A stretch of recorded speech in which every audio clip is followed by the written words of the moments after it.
Hello बच्चों, मैं Amit sir स्वागत करता हूं आपका अपने इस ऑनलाइन प्लेटफॉर्म। जैसा कि आप जानते हैं, हम लोग पढ़ रहे थे 11th क्लास की बायोलॉजी का दूसरा चैप्टर जीव जगत का वर्गीकरण। क्या पढ़ रहे थे? जीव जगत का वर्गीकरण, जिसमें हम लोगों ने मोनेरा जगत को बहुत अच्छे से पढ़ लिया था और उसके की पॉइंट्स भी देख लिए थे। आज हम लोग बात करने वाले हैं अपने दूसरे जगत की, जिसका नाम है प्रोटिस्टा। क्या नाम है? प्रोटिस्टा। अच्छा, अगर हम प्रोटिस्टा की बात करें भाई मेरे, तो ये जो प्रोटिस्टा जगत होता है, इस प्रोटिस्टा जगत में आने वाले सभी जीव एक कोशिकीय यूकारियोटिक होते हैं। कैसे होते हैं? यूकारियोटिक होते हैं। अच्छा, अगर ये यूकारियोटिक होते हैं तो इनमें न्यूक्लियर मेम्ब्रेन और मेम्ब्रेन बाउंडेड ऑर्गेनल भी पाए जाएंगे, यानी कि इनके केंद्रक के ऊपर केंद्रक कला भी पाई जाएगी और जितने कोशिकांग होंगे वो सारे के सारे झिल्लीबद्ध होंगे, अर्थात उन कोशिकांगों के ऊपर भी क्या पाई जाएगी? झिल्ली पाई जाएगी। इसलिए इसे हम क्या कहते हैं? हम कहते हैं कि ये यूकारियोट्स होते हैं। कैसे होते हैं भैया? यूकारियोट्स होते हैं। अगर हम बात करें इस जगत के प्रमुख लक्षणों की, तो जब हम इस जगत के प्रमुख लक्षणों की बात करते हैं भैया, तो हम कहते हैं कि सामान्यतया इस जगत में आने वाले अधिकांश जीव कैसे होते हैं? आप कहोगे सर, अधिकांश जीव कैसे होते हैं? जलीय होते हैं, जो जल में पाए जाते हैं। अच्छा, अब ये जलीय होते हैं तो इसलिए इन्हें हम प्राथमिक जीव भी कह लेते हैं। क्या कहते हैं?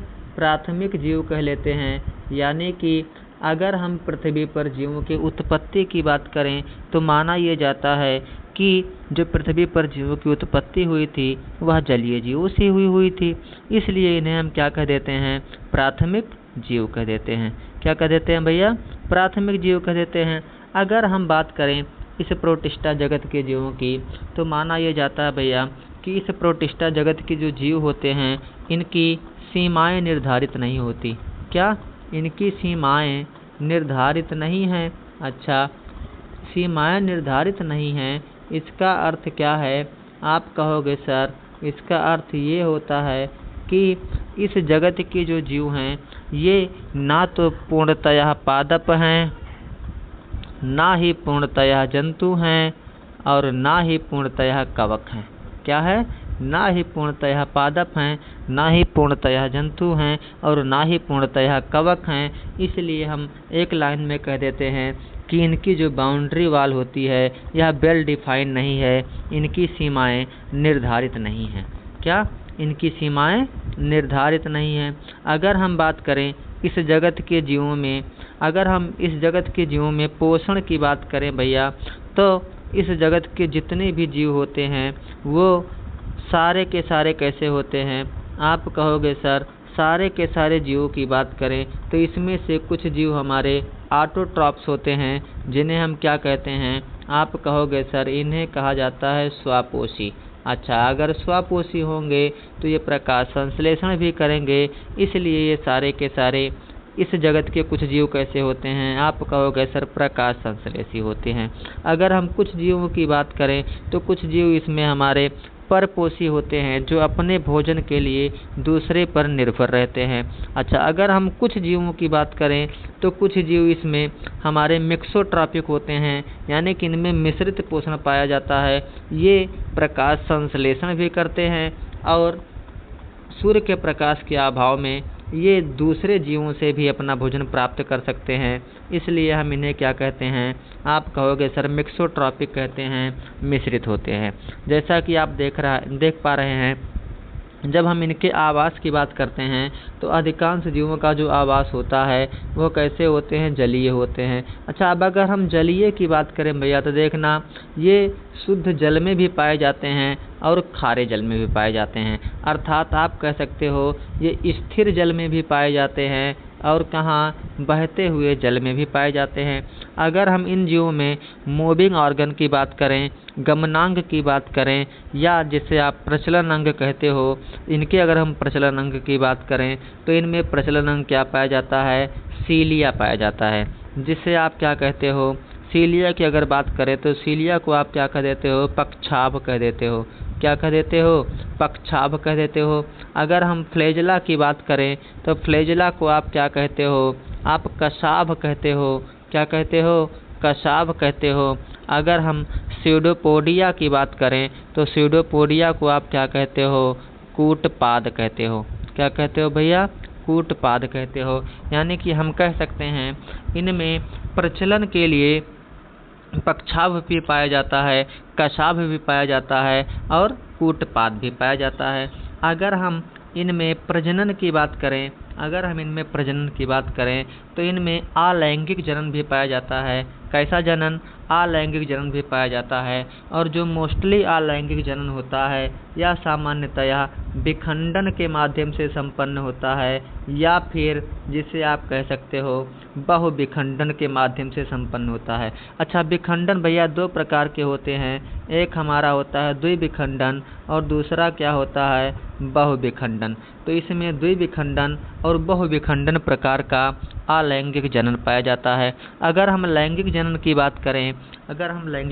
बात करें तो देखना भैया, लैंगिक जनन में होता क्या है, इनमें क्या होता है, संयुग्मन होता है। क्या होता है, संयुग्मन होता है। और संयुग्मन के दौरान किसका निर्माण होता है, युग्मनज का निर्माण होता है।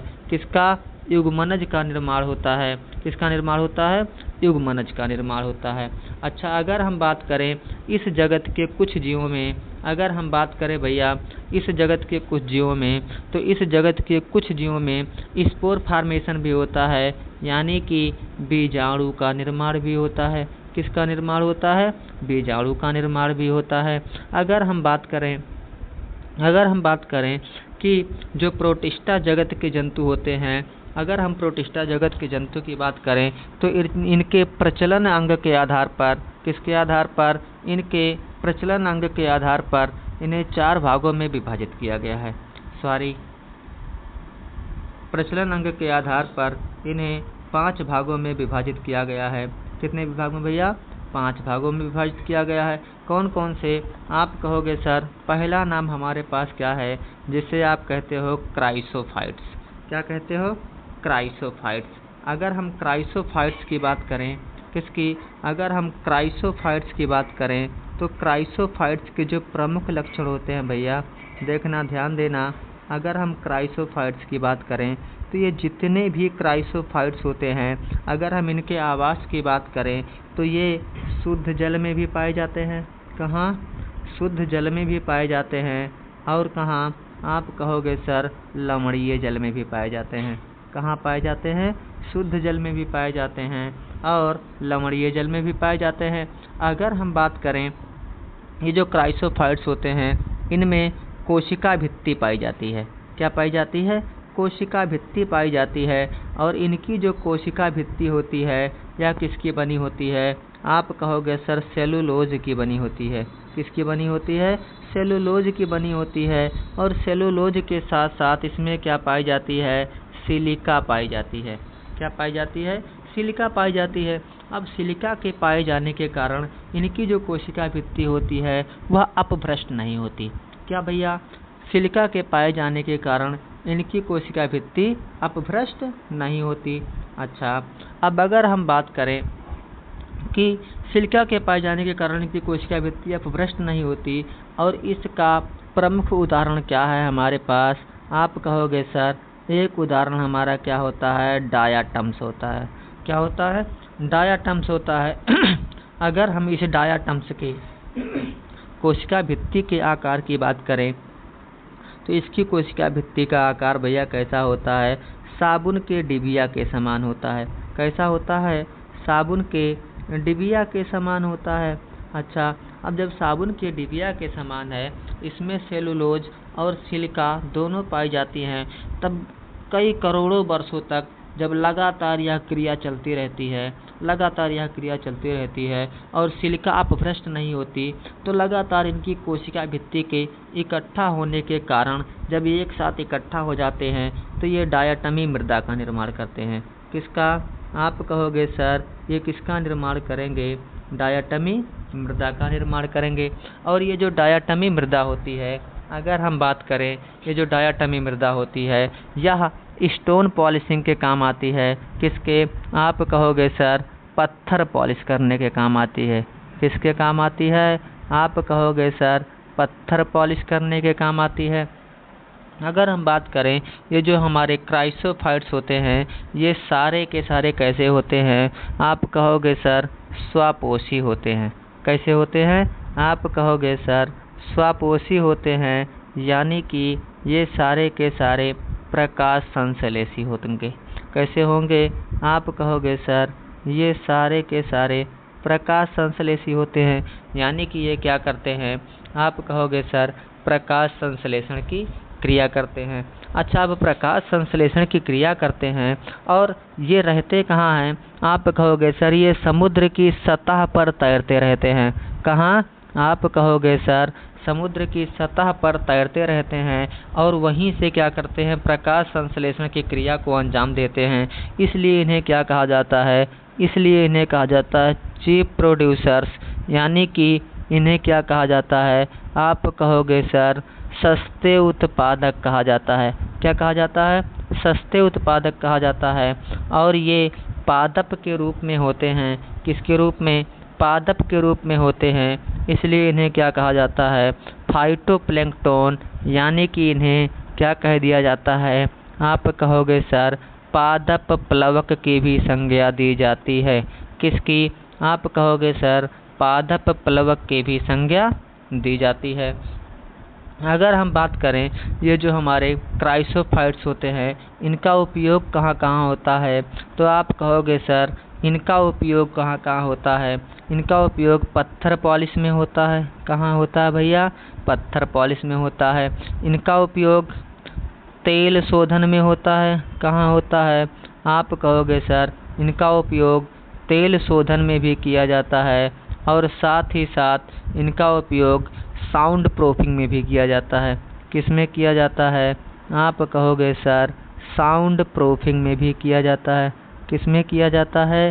साउंड प्रूफिंग में किया जाता है। यानी कि जो हमारे क्राइसोफाइट्स होते हैं इनका उपयोग कहाँ कहाँ किया जाता है? आप कहोगे सर इनका उपयोग स्टोन पॉलिशिंग में किया जाता है। इनका उपयोग तेल शोधन और साउंड प्रूफिंग में किया जाता है। अच्छा, इनके उदाहरण क्या क्या होते हैं? तो आप कहोगे सर इनके उदाहरण हमारे पास होते हैं डायाटम्स।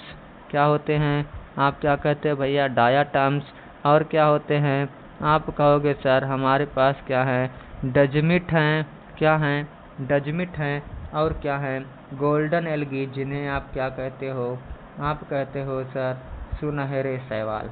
क्या कहते हो? सुनहरे शैवाल कहते हो। यानी कि क्राइसोफाइट्स के एग्जाम्पल हमें 3 दिखाई दिए। कौन कौन से? डायाटम्स, डजमिट और गोल्डन एल्गी। कौन भैया? Golden algae. जैसा कि आप देख पा रहे हैं यहाँ प्रोटिस्टा के प्रमुख समूह अगर हम बात करें तो हमारा पहला समूह क्या है? क्राइसोफाइट्स। इसमें डायाटम्स और गोल्डन एल्गी को शामिल किया गया है। ये फाइटोप्लैंक्टन का हिस्सा है, यानी कि ये पादप प्लवक होते हैं। अगर डायाटम्स की कोशिका भित्ति की बात करें तो किसकी बनी होती है? सिलिका की बनी होती है, जो बहुत कठोर होती है। अच्छा, इन्हें अर्थ फ्यूल डिपोजिट्स का निर्माता भी कहा जाता है। क्या कहा जाता है भैया? अर्थ फ्यूल डिपोजिट्स का निर्माता भी कहा जाता है। अगर हम बात करें दूसरे समूह की तो हमारा दूसरा समूह क्या है? आप कहोगे सर दूसरे समूह का नाम है डायनोफ्लैगेलेट्स। क्या नाम है? डायनोफ्लैगेलेट्स। अगर हम बात करें डायनोफ्लैगेलेट्स की तो ये प्रायः समुद्री होते हैं। कैसे होते हैं? समुद्री होते हैं, यानी कि लवणीय जल में पाए जाते हैं। कहाँ पाए जाते हैं भैया? आप कहोगे सर ये सारे के सारे कहाँ पाए जाते हैं? लवणीय जल में पाए जाते हैं। अच्छा, अगर हम बात करें इनकी कोशिका भित्ति किसकी बनी होती है? आप कहोगे सर इनकी कोशिका भित्ति सेलुलोज प्लेट्स की बनी होती है। किसकी? सेलुलोज प्लेट्स की बनी होती है। इनमें प्रचलन के लिए क्या पाया जाता है? आप कहोगे सर 2 फ्लैजेला पाए जाते हैं जो असमान लंबाई के होते हैं। कैसे होते हैं? असमान लंबाई के होते हैं, यानी कि एक की लंबाई कम होती है और एक की लंबाई ज़्यादा होती है। अच्छा, अगर हम इन फ्लैजेला की बात करें तो एक फ्लैजेला हमारा कैसा होता है? क्षैतिज होता है और दूसरा कैसा होता है? ऊर्ध्वाधर होता है। अगर हम बात करें कि ये जो हमारे डायनोफ्लेजलेट्स होते हैं ये कई सारे रंगों में पाए जाते हैं। अब अगर रंग होगा भैया तो इनके पास क्या इस रंग को देने के लिए क्या पाया जाता होगा? पिगमेंट पाया जाता होगा। अच्छा, ये दूसरी चीज़ ये होते कैसे हैं? प्रकाश संश्लेषी होते हैं। तो अगर हम इनके प्रकाश संश्लेषी वर्णक की बात करें, किसकी? अगर हम इनके प्रकाश संश्लेषी पिगमेंट की बात करें, वर्णक की बात करें, तो जो प्रकाश संश्लेषी वर्णक होता है वह क्या होगा? आप कहोगे सर डायनोफ्लेजलेट्स का प्रकाश संश्लेषी वर्णक क्लोरोफिल ए होता है और इसके साथ क्या पाया जाता है? क्लोरोफिल सी पाया जाता है। इसका कॉम्बिनेशन होता है। साथ ही साथ इसमें क्या पाया जाता है? ज़ैंथोफिल भी पाया जाता है। क्या पाया जाता है? आप कहोगे सर ज़ैंथोफिल होता है जो विभिन्न विभिन्न रंग देने का कार्य करता है, जो भिन्न भिन्न रंग देने का कार्य करता है। अगर हम बात करें इनका जो प्रमुख उदाहरण क्या होता है, आप कहोगे सर इनका प्रमुख उदाहरण हमारे पास क्या दिया है? गोनियोलैक्स दिया है। क्या दिया है? गोनियोलैक्स दिया है। अगर हम गोनियोलैक्स की बात करें भैया तो ये जो गोनियोलैक्स होता है यह विषाक्त होता है। कैसा होता है? विषाक्त होता है, यानी कि टॉक्सिक होता है। अच्छा, कभी कभी जो हमारे समुद्री जंतु होते हैं जैसे मछलियाँ वगैरह, इनके खा लेने से इनकी मृत्यु हो जाती है और जब इनकी संख्या अधिक बढ़ जाती है तो ये रेड टाइड उत्पन्न करती हैं। क्या समुद्र में क्या उत्पन्न करती हैं? आप कहोगे सर लाल ज्वर उत्पन्न करती हैं। क्या? लाल ज्वर उत्पन्न करती हैं। यानी कि अगर हम बात करें लाल ज्वर के प्रमुख कारण का, तो हमारे लाल ज्वर का प्रमुख कारण क्या होगा? आप कहोगे सर गोनियोलैक्स। क्या होगा? गोनियोलैक्स। अगर हम अपने तीसरे समूह की बात करें तो हमारा तीसरा समूह क्या है? यूग्लियोनाइड है। क्या है? यूग्लियोनाइड है। अगर हम यूग्लियोनाइड की बात करें तो देखना भैया इस समूह के जो जीव होते हैं वो अधिकांशतः कहाँ पाए जाते हैं? स्थिर जल में पाए जाते हैं। कहाँ? स्थिर जल में पाए जाते हैं। जिसे आप क्या कह सकते हो? आप कह सकते हो सर ये पाए जाते हैं कहाँ? फ्रेश वाटर में पाए जाते हैं। कहाँ पाए जाते हैं? फ्रेश वाटर में पाए जाते हैं। अगर हम बात करें इनमें कोशिका भित्ति की, तो इनमें कोशिका भित्ति का क्या होता है? अभाव होता है। लेकिन कोशिका भित्ति के स्थान पर प्रोटीन का बना हुआ एक आवरण पाया जाता है और वो प्रोटीन हमारी कौन सी होती है? आप कहोगे सर पेलिकल होती है। क्या होती है? पेलिकल होती है। अगर हम बात करें इनमें पोषण की तो देखना इनमें पोषण की अगर बात करें तो ये मिक्सोट्रॉफिक होते हैं। यानी कि इनमें जब प्रकाश की उपस्थिति में ये प्रकाश संश्लेषण की क्रिया करता है, लेकिन जब प्रकाश अनुपस्थित होता है तो अपने भोजन के लिए दूसरे जीव पर आश्रित होता है। अच्छा, यानी कि ये पादप और जंतु दोनों के करैक्टर को दर्शाता है, दोनों के गुण को एक साथ दिखाता है, इसलिए इसे पादप और जंतु के बीच की कड़ी कहा जाता है। क्या कहा जाता है? पादप और जंतु के बीच की कड़ी कहा जाता है। और पादप और जंतु के बीच की कड़ी की बात करेंगे तो क्या होगा? आप कहोगे सर यूग्लिना होगा। क्या होगा? यूग्लिना होगा। अच्छा, अगर हम इसके बाद अपने चौथे समूह की बात करें तो जो चौथा समूह हमारा है उसका नाम क्या है? आप कहोगे सर इसका नाम है स्लाइमोल्ड्स, जिसे हम लोग क्या कहते हैं हिंदी में? आप कहोगे सर इसे कहा जाता है अवपंक कवक। क्या कहा जाता है? आप कहोगे सर अवपंक कवक। अब जैसे कवक की बात आई आपके दिमाग में आया ये सारे के सारे कैसे होंगे? मृतपोषी होते होंगे, मृतोपजीवी होते होंगे। कैसे होते होंगे? मृतोपजीवी होते होंगे। तो जैसा कि आप देख पा रहे हैं कि ये प्रोटिस्टा और फंगी के मध्यवर्ती रूप हैं। कैसे हैं? आप कहोगे सर ये प्रोटिस्टा और फंगी के मध्यवर्ती रूप हैं। अच्छा, ये पाए कहाँ जाते हैं?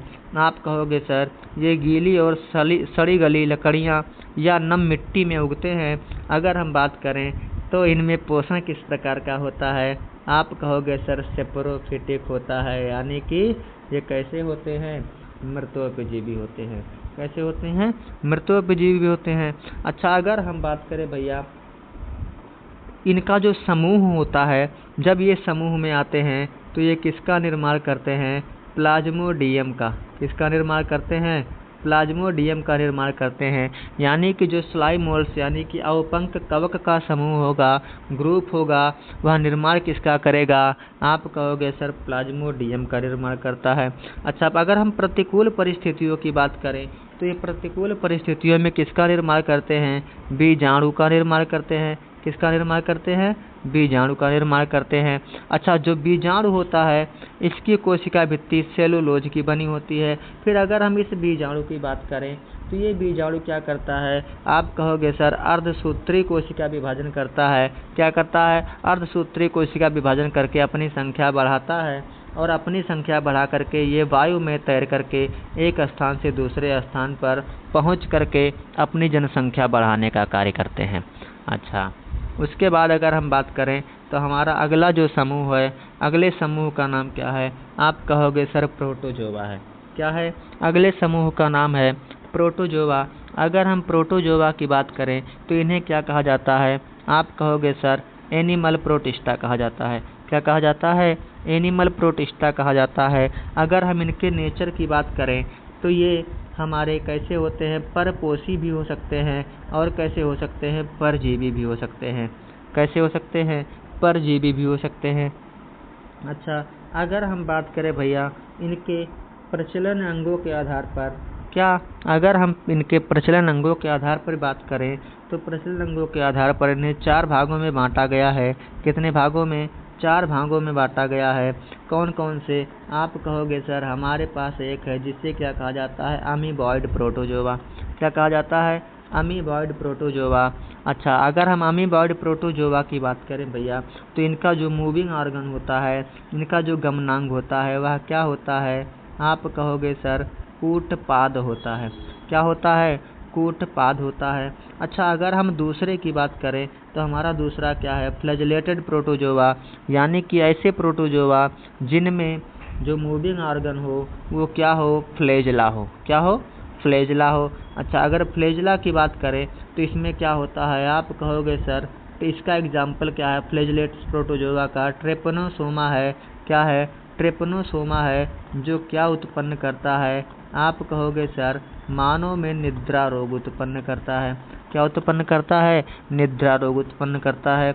अच्छा, अगर हम अमीबॉइड प्रोटोजोआ की बात करें तो इसका एग्जाम्पल क्या होता है? आप कहोगे सर इसका एग्जाम्पल है अमीबा है और क्या है? एंटमीबा हिस्टोलिका है। क्या है? एंटमीबा हिस्टोलिका है। अगले का अगर हम बात करें तो हमारा अगला क्या है? आप कहोगे सर सिलिएटेड प्रोटोजोआ है। क्या है? सिलिएटेड प्रोटोजोआ है। यानी अगर सिलिएटेड प्रोटोजोआ की बात करें तो इनका जो मूविंग ऑर्गन होगा, जो गमनांग होगा, वह क्या होगा? आप कहोगे सर सीलिया होगा। और इस सीलिया को आप क्या कहते हो? आप कहोगे सर इसे हम कह देते हैं क्या? पक्षाभ कह देते हैं। क्या कह देते हैं? पक्षाभ कह देते हैं। और इसका उदाहरण क्या होगा? आप कहोगे सर पैरामीशियम। अच्छा, अगले की बात करें तो अगला क्या है हमारा? आप कहोगे सर स्पोरोजोआ है। क्या है? स्पोरोजोआ है। और अगर हम स्पोरोजोआ की बात करें तो स्पोरोजोआ में क्या होता है? इसमें मूविंग ऑर्गन का अभाव होता है, गमनांग का अभाव होता है। यानी कि गमनांग इस पर नहीं पाया जाता। और इसका एग्जाम्पल क्या है? आप कहोगे सर प्लाज्मोडियम इसका प्रमुख एग्जाम्पल है। क्या? प्लाज्मोडियम इसका प्रमुख एग्जाम्पल है, जो मानव में मलेरिया रोग का कारक होता है।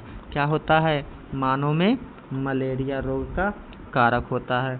अच्छा, इसके बाद बात करें भैया तो हमारे जितने प्रोटोजोआ होते हैं, देखना हम लोगों ने कहीं पर सेल वॉल की बात नहीं करी है, लेकिन इनमें जितने हमारे प्रोटोजोआ होते हैं इनमें क्या पाई जाती है? आप कहोगे सर सेल वॉल पाई जाती है। क्या होती है? इनमें सेल वॉल पाई जाती है। अच्छा, अगर हम इनसे कुछ महत्वपूर्ण बिंदुओं की बात करें तो देखना यहाँ क्या है? डायाटम्स। डायाटम्स की सेल वॉल किसकी बनी होती है? आप कहोगे सर सेलुलोज के साथ साथ सिलिका की बनी होती है। अच्छा, अगर डायनोफ्लैजिलेट्स की बात करें तो डायनोफ्लैजिलेट्स का एग्जाम्पल क्या होता है? गोनियोलैक्स जो किसके लिए उत्तरदायी होता है? लाल ज्वर के लिए उत्तरदायी होता है। अच्छा, अगर यूग्लिना की बात करें तो यूग्लिना में मिश्रित पोषण पाया जाता है। अगर हम स्लाई मोल्ड्स की बात करें और पंख कवक की बात करें तो यह कैसे होते हैं? सेप्रोफिटिक होते हैं, मृतोपजीवी होते हैं। अच्छा, मृतोपजीवी होते हैं, इनके पास सेलुलोज से बनी सेलवाल नहीं पाई जाती है, लेकिन इनके बीजाणु में सेलुलोज से बनी सेलवाल पाई जाती है। अगर हम प्रोटोजोआ की बात करें तो प्रोटोजोआ में भैया अमीबा का मूविंग ऑर्गन क्या होता है? आप कहोगे सर कूटपाद। पैरामीशियम का मूविंग ऑर्गन क्या होता है? आप कहोगे सर पक्षाभ। अगर हम प्लाज्मोडियम की बात करें तो प्लाज्मोडियम किसका कारक होता है? आप कहोगे सर मलेरिया रोग का कारक होता है। क्या होता है? मलेरिया रोग का कारक होता है। तो जैसा कि आप देख पा रहे हैं, हम लोगों ने इस जगत को, यानी कि जो हमारा प्रोटिस्टा जगत था, इस प्रोटिस्टा जगत को बहुत अच्छे से ख़त्म किया। आशा है कि आपको क्लास समझ में आई होगी। अगर मेरे बच्चे क्लास आपको समझ में आई है तो वीडियो को शेयर करें, चैनल को सब्सक्राइब करें और ज़्यादा से ज़्यादा अपने दोस्तों तक पहुंचाएं, ताकि हमारे कुछ ऐसे भाई बंधु जो बहुत ही ज़रूरतमंद हैं उन तक ये वीडियो बहुत आसानी से पहुंच सके। क्योंकि हम लोग बहुत ही आराम से सारे के सारे सिलेबस को ख़त्म करेंगे, जिसमें हम लोग चाहे सीपेट हो, सीनेट हो या फिर नीट हो, कोई भी बच्चा हमसे आसानी से जुड़ सकता है, या जिसके भी सिलेबस में कहीं से भी बायोलॉजी का कोई भी पोर्शन पूछा जाता है, हम उसे बहुत अच्छे से कवर करवाएंगे। चलिए, आशा है क्लास आपको समझ में आई होगी। बाकी आज की क्लास में बस यहीं तक चीज़ें, हम लोग प्रोटिस्टा जगत को ख़त्म कर चुके हैं। बाकी अगला जो जगत हमारा होगा उस जगत का नाम होगा कवक जगत। कवक जगत को हम लोग अगले क्लास में डिस्कस करेंगे। बाकी मेरे बच्चों, वीडियो को शेयर करना, चैनल को सब्सक्राइब करना। बाकी मिलते हैं अगली क्लास में। जय हिंद।